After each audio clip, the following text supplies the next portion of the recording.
तो आज की वीडियो बहुत इंपॉर्टेंट है क्योंकि आज हम आपको बताने वाले हैं कि आपको ये कैसे पता चलेगा और कौन कौन से वो फैक्टर्स हैं जिसको कंसीडर करके अपने स्टोर में आपको ब्रांड को लेकर आना चाहिए। इस वीडियो में पूरा हम चर्चा करेंगे कि क्या फैक्टर्स हैं। तो स्टार्ट करते हैं वीडियो को।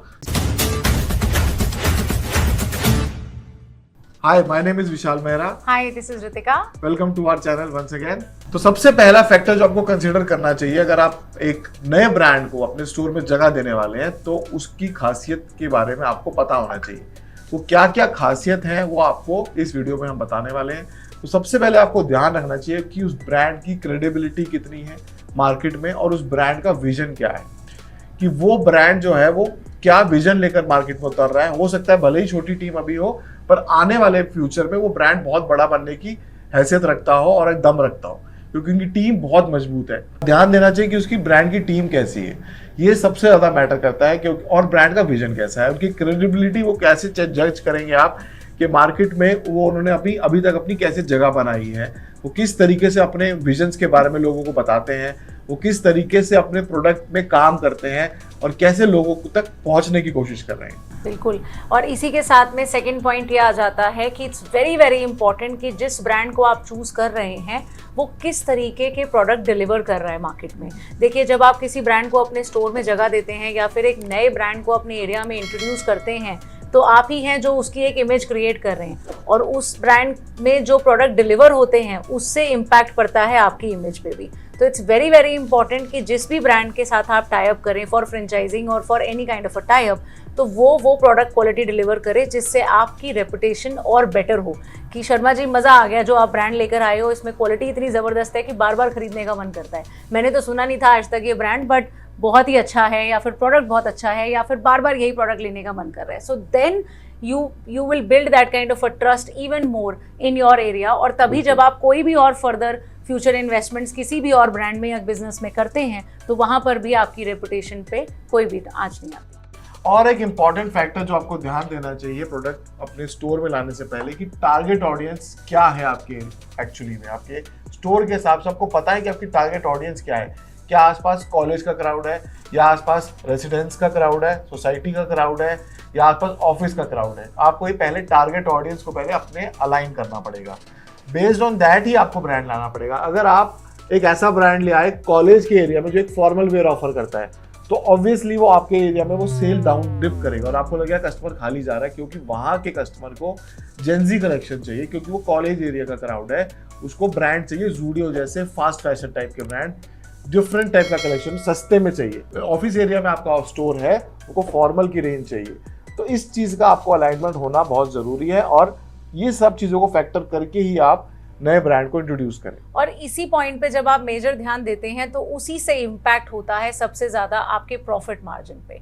आप देखिए, जब आप किसी ब्रांड के साथ टाई अप करने जाते हैं तो आज की डेट में आप 10 ब्रांड से बात करते हैं before finalising any kind of a franchise. और उस टाइम पे आप लोग कैसे क्लोज करते हैं कि अरे वो ब्रांड तो मुझे इतना % कमीशन दे रहा है, वो ब्रांड तो मेरा रेंट भी दे रहा है, वो ब्रांड तो मेरे स्टाफ की सैलरी भी दे रहा है। आपका ध्यान सिर्फ उस पर जा रहा होता है बिकॉज वही चीज़ें आपको किसी भी ब्रांड से मिल रही होती हैं। But your focus should be कि क्या ये ब्रांड में उतनी सेल आएगी कि मैं उतना मार्जिन कमा सकूं, क्या ये ब्रांड मेरे प्रोडक्ट मेरी एरिया के हिसाब से या जो मैं बेचना चाहता हूँ या मैं जो विजन रखता हूँ अपने बिजनेस को लेके उससे अलाइंड है, क्या ये मेरे बजट में आ रहा है। बहुत सारे ऐसे फैक्टर्स होते हैं जिस पे डिसाइड होता है आपका मार्जिन। क्योंकि आप देखिए कि अगर आपके किसी ब्रांड ने उस टाइम पे आपको अट्रैक्टिव ऑफर्स देने के लिए क्लोजर कर भी लिया कि आपकी सैलरी, आपका स्टाफ की सैलरी इंश्योर कर दी या रेंट इंश्योर कर दिया, at the end of the day आपका इन्वेस्टमेंट ब्लॉक हो रहा है। आप इंटीरियर पे पैसा खर्च कर रहे हो, आप 1-1.5 साल के लिए अपना इन्वेस्टमेंट ब्लॉक कर रहे हो और अगर at the end of the day आपकी मंथली सेल ही नहीं आ रही तो आपके मार्जिन आपको वो 50% भी क्यों ना केटर कर दे, आपको कुछ बचेगा ही नहीं, क्योंकि जब सेल ही नहीं आ रही तो फिर 50% भी कम पड़ेगा। So these are the very important points जो आपको ध्यान में रखने चाहिए while deciding any kind of a franchise.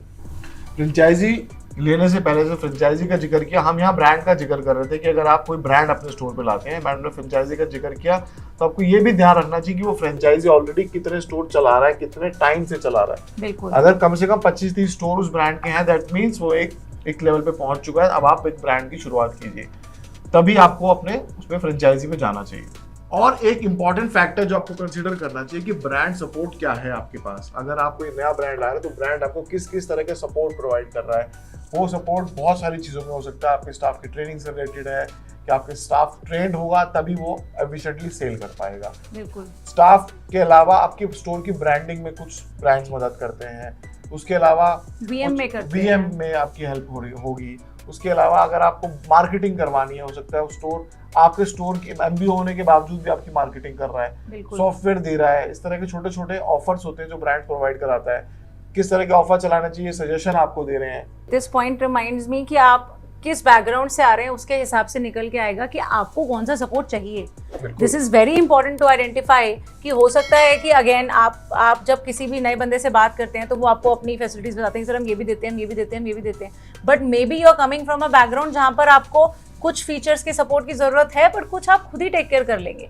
तो आप बहुत ही स्मार्टली आइडेंटिफाई कीजिए कि आपको कौन से सपोर्ट में आप लैक कर रहे हो सकता है आपको उन सब चीजों की जरूरत ही ना हो जो वो आपको दे रहे हैं, बट आपको कुछ ऐसा सपोर्ट चाहिए जिसके बारे में उन्होंने बात ही नहीं करी। सो कनेक्ट विद देम। बिल्कुल उनसे सब डिस्कस कर सकते हैं और सपोर्ट के बेसिस पे भी आप जज कर सकते हैं कि ब्रांड आपको लाना चाहिए, क्योंकि एक ब्रांड के साथ एसोसिएशन एक शादी की जैसी होती है, वो लॉन्ग टर्म चलनी चाहिए। शॉर्ट टर्म होगी तो दोनों को नुकसान है, आपको भी और ब्रांड को भी। ब्रांड आइडेंटिटी होता है और आपको तो लॉस होता ही है। तो ये सारे फैक्टर्स को आप कंसिडर कीजिए अगर आप नया स्टोर खोल रहे हैं या नए ब्रांड को इंट्रोड्यूस करने की आपको जरूरत लग रही है। पहले आप महसूस भी कीजिए अगर आप एमबीओ चला रहे हैं तो आपको क्या जरूरत है नए ब्रांड को लाने की। इस बात को एनालाइज करना भी जरूरी। कभी कभी आप सोचते हो सेल नहीं आ रही है तो उसका एक रीजन ये भी हो सकता है कि आपको नए ब्रांड लाने की जरूरत है। तो आप उसको एनालाइज कीजिए, जज कीजिए और based on that in factors के बेसिस पे डिसाइड कीजिए कि वो ब्रांड कौन सा होगा। तो आई होप ये वीडियो पसंद किया होगा आपने। अगर किया है तो जरूर लाइक, शेयर एंड कमेंट जरूर कीजिए और हमारे चैनल को फॉलो कर लीजिए, क्योंकि इस तरह की इंफॉर्मेटिव वीडियोस गारमेंट बिजनेस से रिलेटेड हम जरूर लाते रहते हैं। Thank you.